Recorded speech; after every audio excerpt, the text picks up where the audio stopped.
Hey guys, Block to the Top here, and I'm bringing you a behind the scenes video from my first episode of this animation series I call Rome, for a generic name. Make sure you click on the screen right now to go check it out. Alright, so the first thing I would like to point out to you guys is probably my biggest tip to any animator, and that's to plan out the camera angles and take advantage of it so you don't have to animate nearly as much. For example, in this scene, where he gets tackled by the zombie here. I don't. You gotta cut off. You gotta be lazy. You gotta think like a lazy person. This whole time, the zombie's right there, just barely out of the camera angle. Sorry for the low frame rate. It's gotta upgrade my PC soon. But the zombie's just right there the whole time, and it's you gotta save time as much as you can. It's don't have to animate anything you don't have to. And you gotta plan out the camera angles before you actually do it. Um, so yeah, another example of this would be probably a very popular example I've been wanting to show you. By the way, welcome to my folder for episode 1. Episode 2 is currently being worked on, but for episode 1, look at this. I got renders, test renders, all these test renders. Like, look at that, just soul pictures of scenes and stuff. And textures, time lapse, and all these different files. And one thing that you noticed about my animation is that I really tried hard. Like, I maximized my computer output, so I was lagging every time I tried to render. So every single camera angle is a different file with a different setup, and everything's put in by itself, and I put way too much work into it. No need to brag. It's about do whatever you want, animate what you want. Don't worry about how long it takes you. It's every camera angle except for this scene that we were just in. This was the only one that had two camera angles in it. Everything else had their own separate files, and all of these are different files too. It's crazy. So now I'd like to show you, going back to the whole camera angle idea. You got to be smart about things. So, this shot. Oh my god, I'm not even going to be able to move anything because it's going to be so incredibly laggy. Holy crap, this shot, look at all the grass, all the zombies, all the soldiers. Oh my god, it's such an insane scene. I could not put in one more. I already crashed it like 3 times, maximizing my RAM. I gotta get 16, I'm currently on 8. I'll put my PC specs in the description so you could check it out. But back to the whole camera angle idea and such. This shot. Oh my god, this is not gonna load. But one thing that you might have noticed is that this shot was very short. And when does it end? Somewhere around here. Leave it like frame 300. About 3 seconds worth. Yeah, one thing that you'll notice is that I'm lazy, and I'm not going to animate all these guys. These are all copy and pasted. I'll go over it in a second, but you can notice that all the soldiers over here were getting really close to the edge. Everything over here was getting really close to the edges. I didn't want to animate them hopping down or hopping onto the land, so I'd have to cut it off right when they reached the edge. And they all started at the beginning too. So you got to do that so you reduce animation. You got to think of it like that. Alright, so the next thing I want to show you guys is copy and pasting, which it's pretty simple, but it they're all offset. They're not actual copy and paste. For example, scene 6. This was probably the most copy and paste one of them all scenes. You could see it. I'll move ahead a bit. Get a better angle.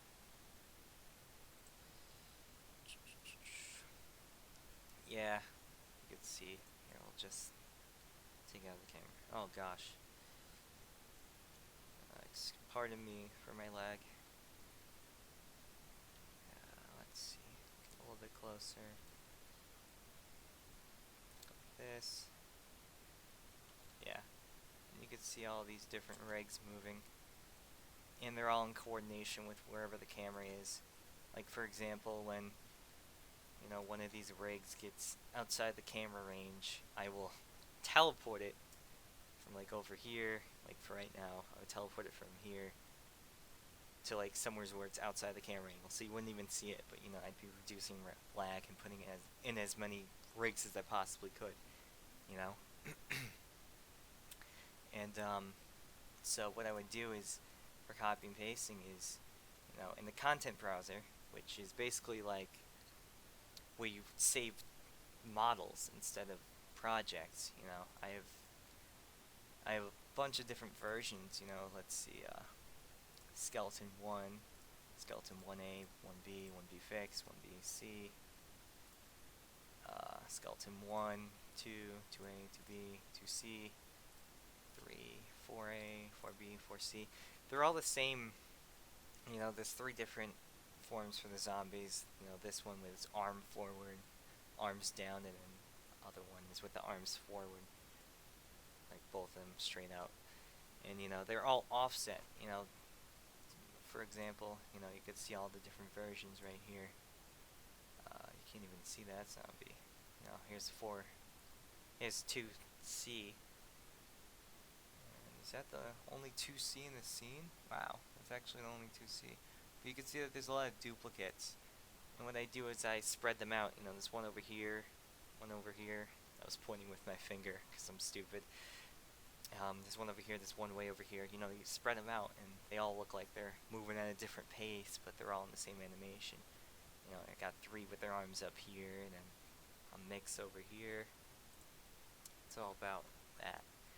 So, another thing I want to go over, I'm just trying to think in the viewer point of view, like animator point of view, what they would want to be knowing about my animation.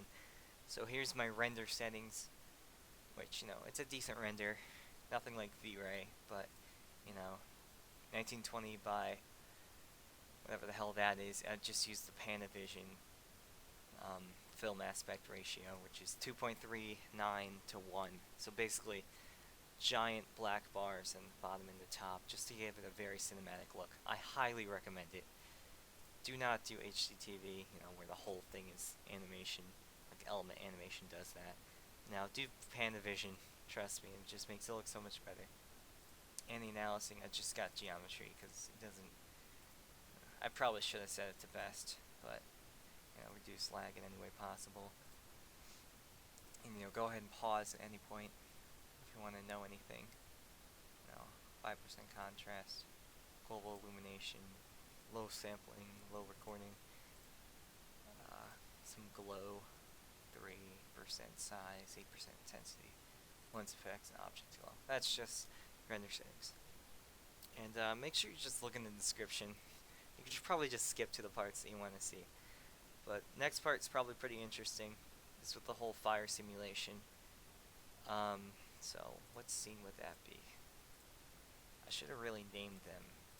Named the files based off of what the actual content was. So, I believe it was this one? No. Yes, no, yes, no. Okay, yeah, so here's the scene where he lights with his torch this pole for the bridge, which then causes it to collapse. Well, not actually collapse, you don't see that, but you assume it. So I'm using a plugin. Plugins are basically just, think of it like a mod for Minecraft. It just extends the game. Extends Cinema 4D. R14 Studio. That's the one I'm using. Pirate Bay. Cough cough. Turbulence FD. Pirate Bay. Cough cough. But,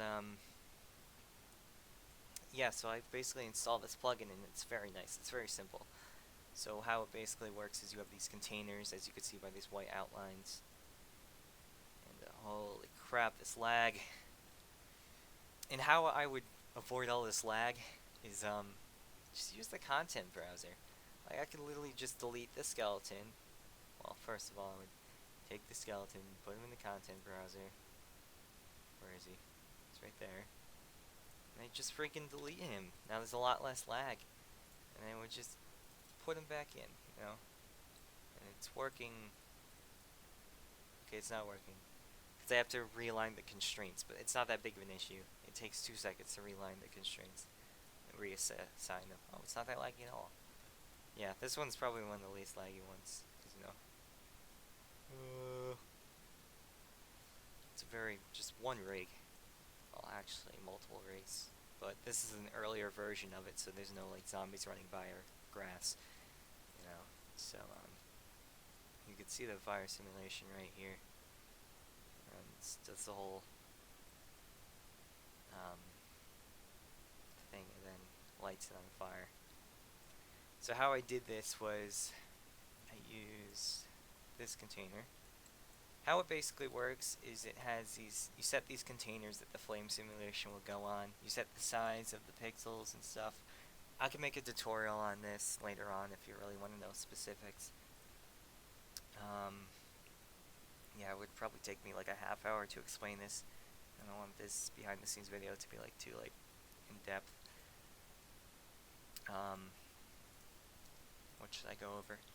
So basically it's just fuel here. If I go like this, what's happening is it's actually fuel being surrounding this pole. Why is it not showing it?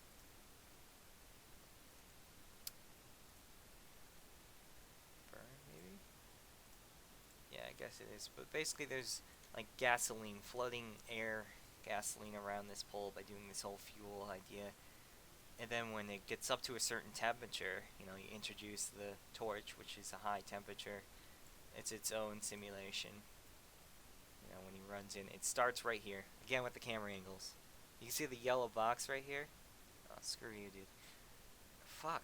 What the fuck? Where did you come from? This yellow box represents where the flame simulation is. So, you know, only animate what's in the camera angle. You know, the camera angle's right here, so might as well start it right there. You know, you don't want a big simulation box, because this takes up a ton of RAM. That's why I have barely any rigs in it. So, what was I talking about? Oh, yeah, high temperature activates the flame here. The fuel burns. And the fire spreads up. And again, with the camera angle, it stops right there, but you can't even see it. You know, it's right outside the camera limits. You know, turbulence FT. There's plenty of tutorials out there. Hit me up in the comments if you want me to talk about it more. Alright, so now we're going to talk about the portals in my animation that you saw at the very last scene. It was probably the most advanced thing in the animation, so I thought you guys would want to know how the hell I did it. Excuse my language. But, alright, so it's using Turbulence FD, just like before. You know, I took it out of the animation. This is right from the animation. You see, this white box right here, this is the container for the flame simulation. As small as I can make it, you know, reduce lag.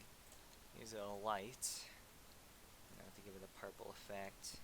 There's the fall off for another light. And, so basically how it works is, in the animation, right at, like, 6:45 is when I wanted to do it. So, so what happened was, I basically just took this, I made a keyframe here. I made it not nothing, but just extremely small. And then I would make it up to, you know, the size that I wanted, which was 3 times the original size that I had to work with. So what works like that, opens up nice and smoothly. And how it works is I have, you know, one light here. What is going on? Okay, one light there. I have a few lights. I'll just, and then there's 2 things here. First of all, there's 2 simulations going on here. One of them is this whole yeah, hold on. second. Let's see if we can... Okay, screw that. Alright, I'll just turn off these lights for now. Oh god, what just happened? Okay, so basically what this is a textured portal thing. I basically just went over here, I went into the different texture options. I said, whoa, cool, something's around here. There's Cyclone, probably skipped over it, which makes this cool little effect thing. I made some edits to it, and I made that cool little effect in the middle. So then I made this whole thing, the whole thing that, you know, it's expanding and everything. I made it so it's emitting some flames. That's how you do it. You add a tag to it. And point 1, it's not emitting very much. The temperature is 0.15. So as you remember from how the portal looks like, it's like you know, skinnier on the inside, and then on the outside there's crazy flames. So this is where this comes in. You know, I edged it out, as you can see by the highlighted part here. I'll just like that so you can see it. It's using the same texture as the other one, but you can't actually see either. Yeah, and then you can't actually see this, the whole texture. Never mind, forget this, the whole complicated talk about the texture. Ugh. You can't actually see it because I turned it off. You know, this allows, if you don't know, this dot means if you could see it in the viewport, and this one means if you could see it in the render. So I made it so you couldn't see it. It's invisible, but the whole point is that it's creating a flame. Oh, it's because there's two of them. Silly me. So you are seeing it. It's just... Alright, ignore everything I just said. Okay, so the whole purpose of this face, this one shows it, this one is the whole flame, and this one is the intense flame on the edge. Right there. So this one is emitting 1 compared to the 0.15, so it's emitting a lot more, and density. So it's creating a bigger flame. They're the same color, the same simulation, the same turbulence, but this one's more of an intense flame. So that's what it looks like without the simulation. And you could see, if you want to pause it to see my details, 1.2 vortex.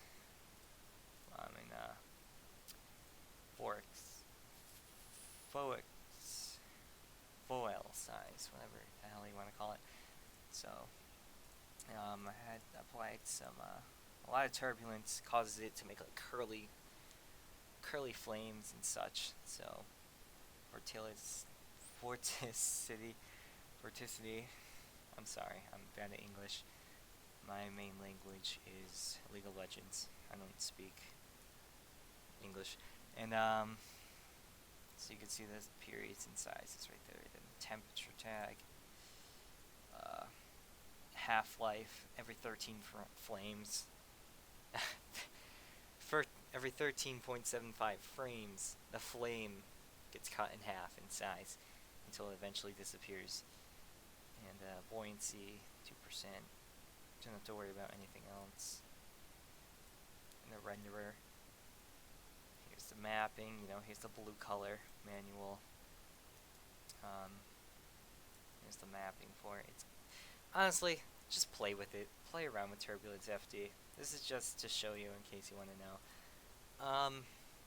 I could put this portal on the description so you could download it yourself and have fun with it.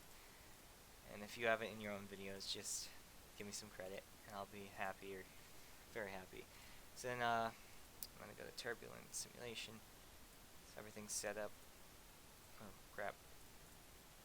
I want to make a new cache. I'm sorry. Jeez, leave me alone.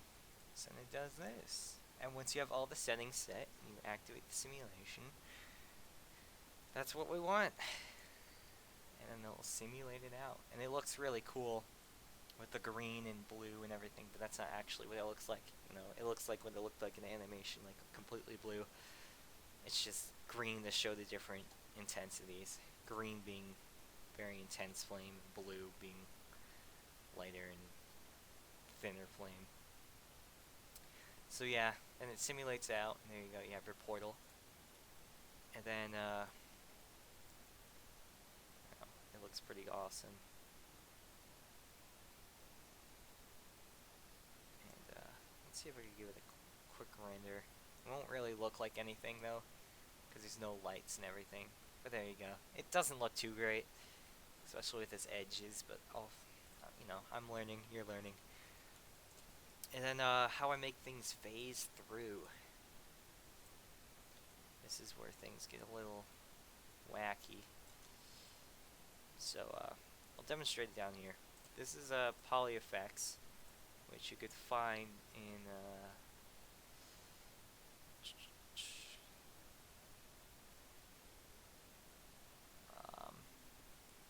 where the heck do I get this?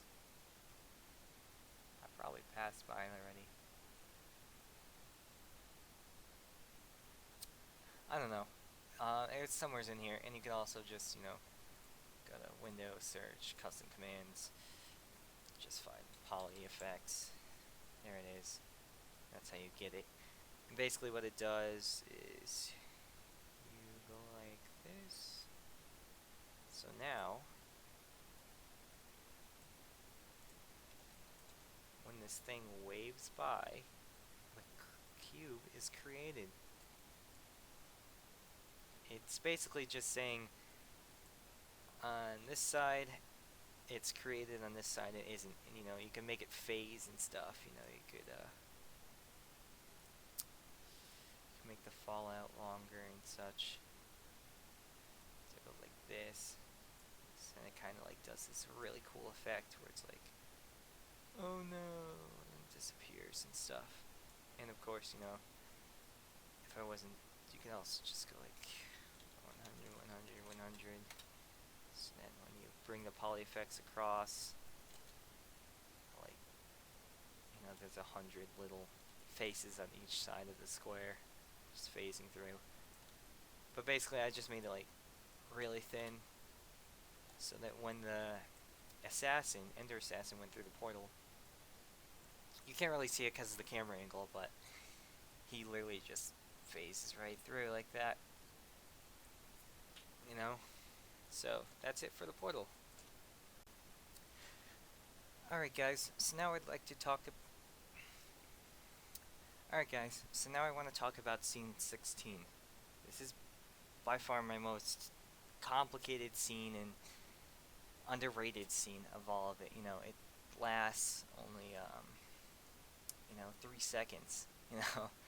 3-4 seconds. That's it. 4 seconds, yeah. And there's so much happening in this scene. I'm very proud of it. It goes from frame 100 to 196. It's incredibly laggy because so much is happening.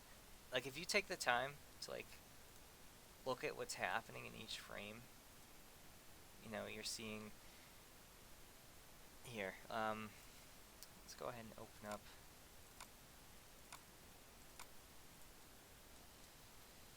renders. Here's the final thing if you want to see that. It's like, where is it? It's over here. Like, there's so much happening in this scene, and it's like so many arrows and so much is happening. Watch, just watch. I want you to count how many zombies get shot. 1, 2, 3, 4. There's so much happening in that scene. I definitely went all out on it. Watch. Here, let's watch this zombie alone. Alright. He gets shot there, shot 3 times. And I even took the time to make his body bounce. And then look at this zombie over here. The combos, and then when the zombie who runs in, and 1, 2, 3, and the zombie knocks him and hits him down. And again with the copy and pasting, it's literally just the same cycles I showed you earlier, just taking up the background and putting grass very strategically. Always put in your grass very strategically.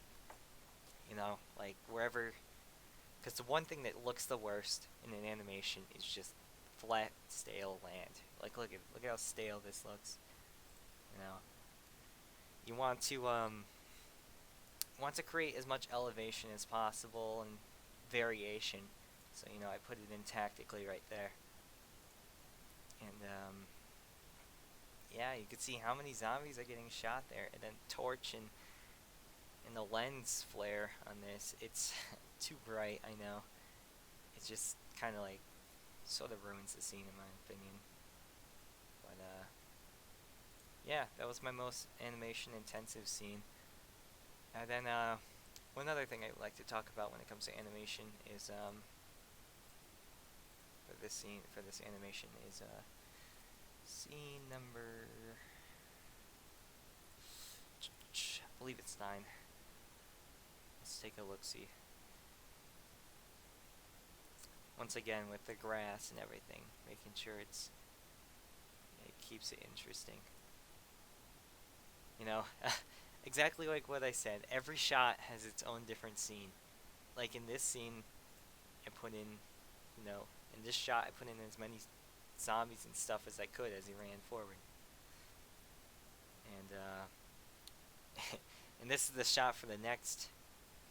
This is the camera from the next shot. You know, none of the zombies in the background in there. And that's because you know that's this file right here, and all the zombies that are over here. All the zombies that are over here are no longer there for that shot. You know, you gotta work with the scenes and make sure you maximize it. You know, don't do this. Don't go this hardcore for their first animation. Just do a one-on-one battle or makes a crafting item. Just not that many rigs. That's important. And actually, I wanted to go to scene 10. That's what I actually wanted to go to.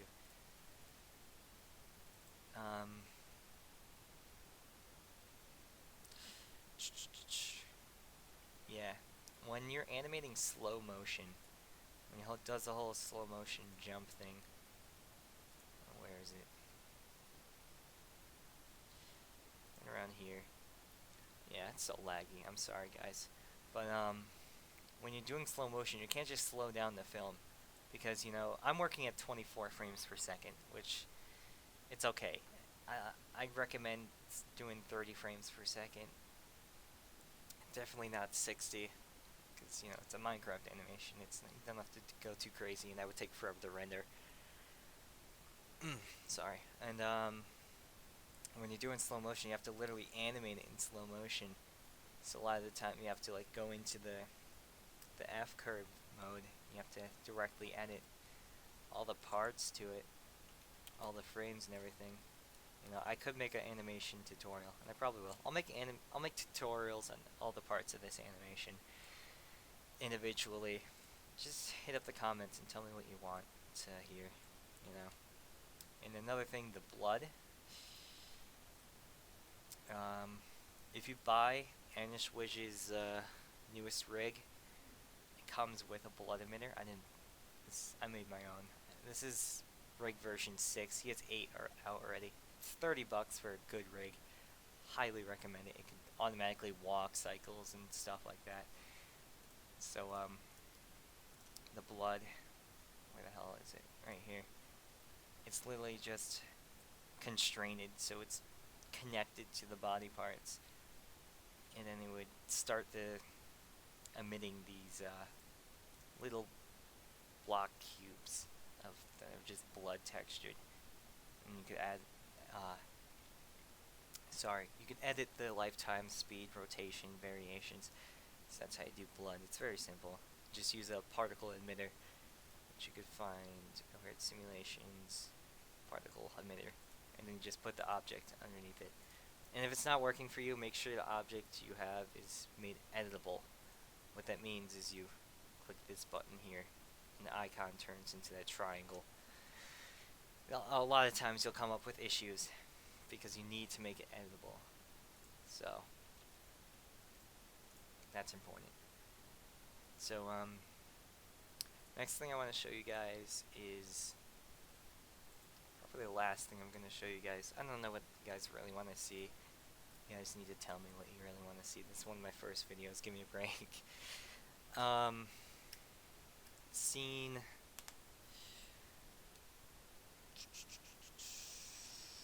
I'll be right back.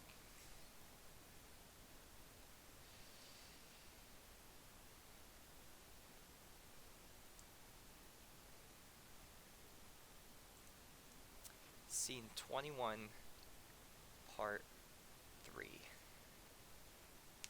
All these scene 21 parts, they're all the ones that take place in the tents. Fuck.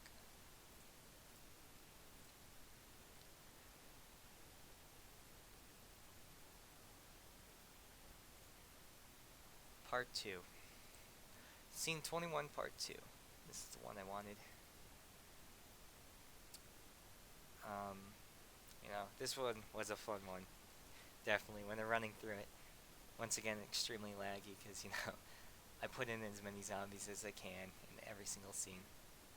So, again, it's all about the camera angle. I'll go ahead and show you guys that. Oh my god. Why is it so zoomed out? So laggy. My bad, guys. So,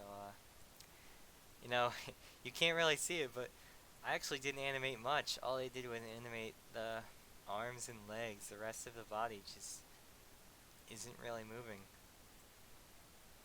I can't really show you guys. It's so laggy, but nothing's really being animated except the legs and the arm. And the whole body's being shifted up and down. You gotta take advantage of that. Take advantage of the camera angle. And this guy he just runs to the side and he just stops right there. And then the zombie that tackled him in the first place is just sitting right there. And as soon as he comes, then he jumps out and tackles him. And that's it for this scene.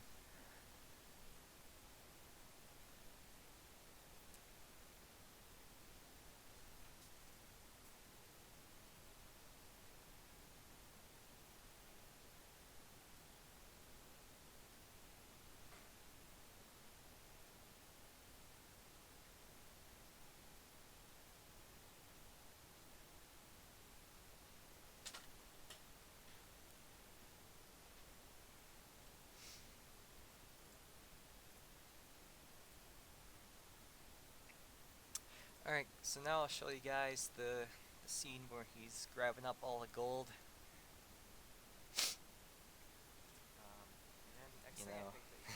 This was a fun scene. I just thought there's always going to be that one soldier who's like, get my money before I leave.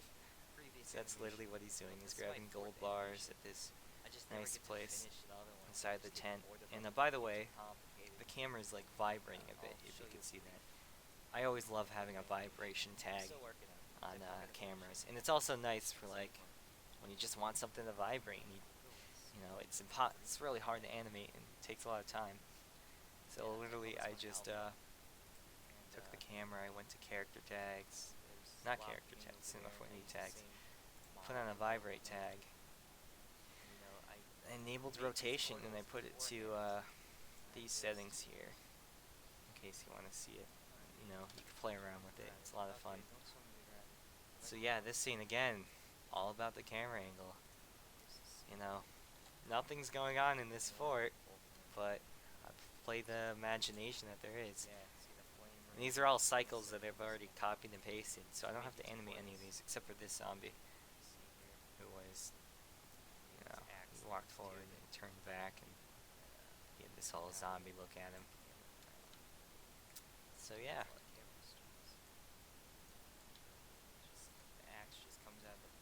Alright guys, so next thing I want to show you guys is the 3D modeling for the Lava King.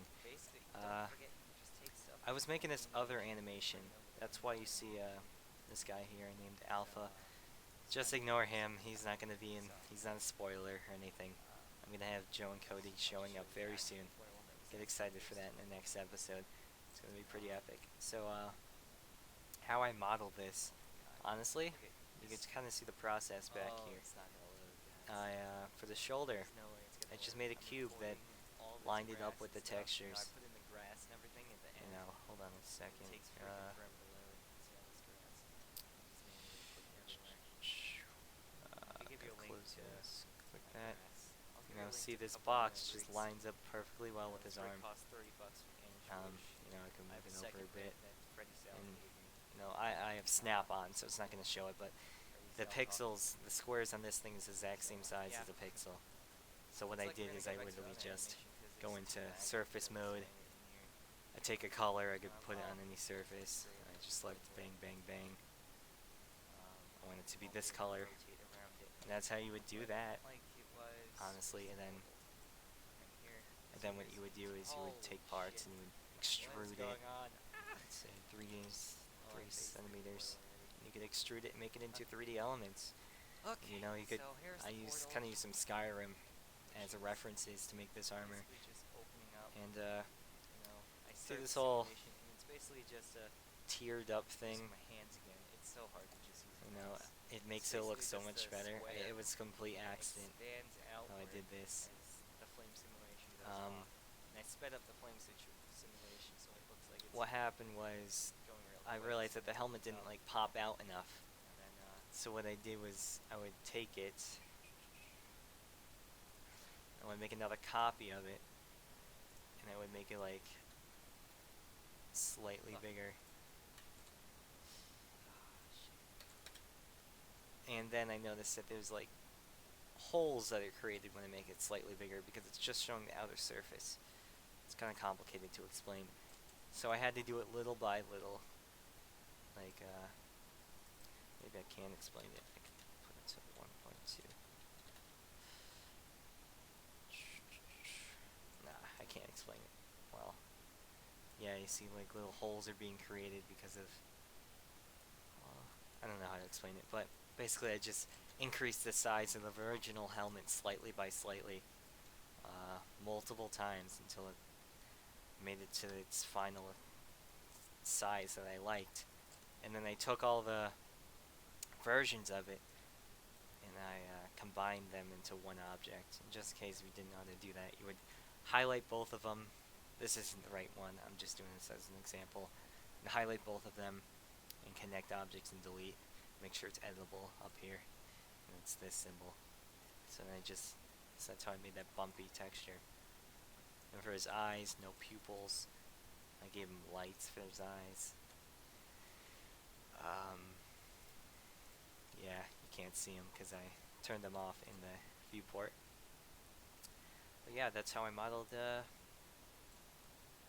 Lava King, which you're going to be seeing more of him. He's the final boss battle of sorts. You can see all the stages. I kept, after I made it to a certain point, I would take it and put it back here. Because, you know, sometimes you might make a mistake, and it's so far back you can't hit the back button enough times to get to it.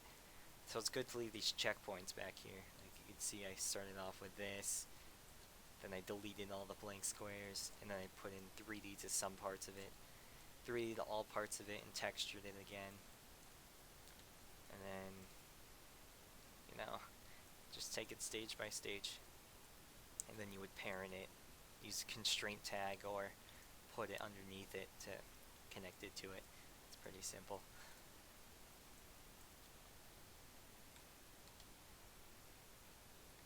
Alright guys, so here's the Ender Assassin, which is the other guy you saw up there. You're going to see both of these characters a lot more. Because, you know, if you see anything with 3D elements on it, that's a hint that it's going to be on the future because I spent the time to make it. So basically just made this waist thing on his waist and then these shoulder pads. And it's very important to make it 3D, like having different variations in heights. Because, you know, one thing that's on the top of my tip list is when there's a light, you know, when edges make everything look better. The more edgy it looks, the better it looks. You know, if it looks flat, then it's not going to be as interesting looking. The lighting's just going to be like one stale like amount of light. But with this, you know, it's going to be shadows casted on that. It's going to be anti-analyzing on all these edges. It just makes it look so much better. So, for his glow, I made different shades of purple, which is literally just a color. That's the RGB for it, and then the luminance, I meant, and some glow, a lot of inner strength, not really any outer strength. I always love glow. I found the skin online. No, Minecraft skins aren't patented. If you guys want your skin to be featured, it looks pretty rad. Hook me up with it. Message me in some way, shape, or form. And one more thing is, you know what? You guys made it to this point in the video, so I want to show you a sneak peek at the next episode. You know,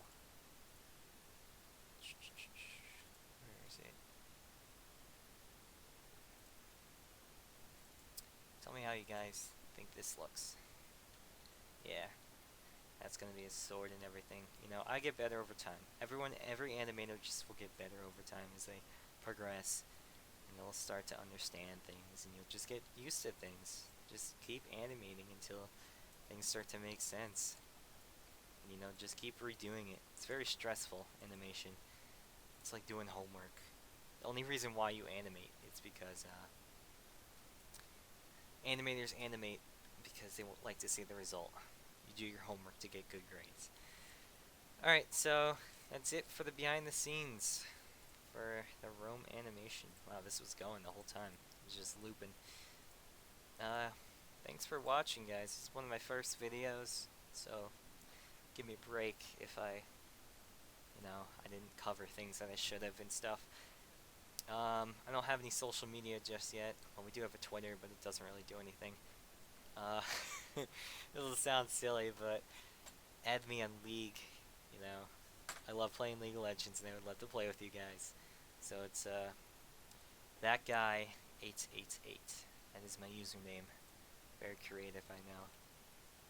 All right, guys. So thanks for watching. Put your questions in the bottom. I'm gonna use this channel to make more animations and tutorials, and probably not Let's Plays, but if you guys think I'm funny enough, then we'll see. Alright guys, thanks for watching, and I'll see you guys later.